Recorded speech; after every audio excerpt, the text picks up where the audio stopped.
গাজীপুর সদরের মুক্তিযোদ্ধা ফজলে এলাহী। জীবনের শেষ দিন পর্যন্ত তিনি অপেক্ষা করেছেন একটি স্বীকৃতির জন্য, রাষ্ট্রীয়ভাবে একজন মুক্তিযোদ্ধা হিসেবে স্বীকৃতি পাওয়ার। কিন্তু সেই স্বপ্ন পূরণ হওয়ার আগেই তিনি চলে গেলেন না ফেরার দেশে।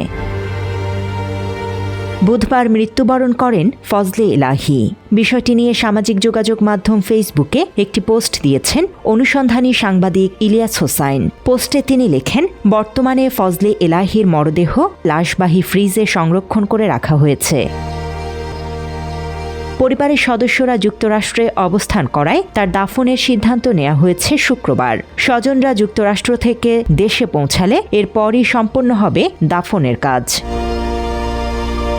ফজলে এলাহীর পরিবার সূত্রে জানা যায়, তার কাছে মুক্তিযোদ্ধা হিসেবে প্রয়োজনীয় সকল কাগজপত্র থাকলেও তিনি কখনো সরাসরি স্বীকৃতি পাননি। তার সন্তানেরা দাবি করেন, রাজনৈতিক কারণেই এই স্বীকৃতি থেকে বঞ্চিত হয়েছেন তিনি। কারণ ফজলে এলাহীকে আওয়ামী লীগের রাজনীতি করতে চাপ দেয়া হলেও আদর্শের কারণে তিনি কখনো তা করেননি। ফলস্বরূপ মুক্তিযোদ্ধার স্বীকৃতিও মেলেনি তার। জানা গেছে, জীবদ্দশায় তিনি কখনো কোনো ভাতা বা আর্থিক সুবিধা চাননি। চেয়েছিলেন শুধু তার বীরত্বপূর্ণ অবদানের আনুষ্ঠানিক স্বীকৃতি।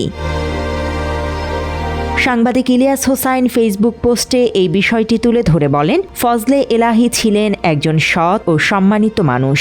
পোস্টে তিনি উল্লেখ করেন, মুক্তিযোদ্ধা তালিকা হালনাগাদ হলে ফজলে এলাহীর নাম অন্তর্ভুক্ত করার সঠিক প্রক্রিয়া চলছিল, কিন্তু তার আগেই এই বীর যোদ্ধা চলে গেলেন সবাইকে কাঁদিয়ে।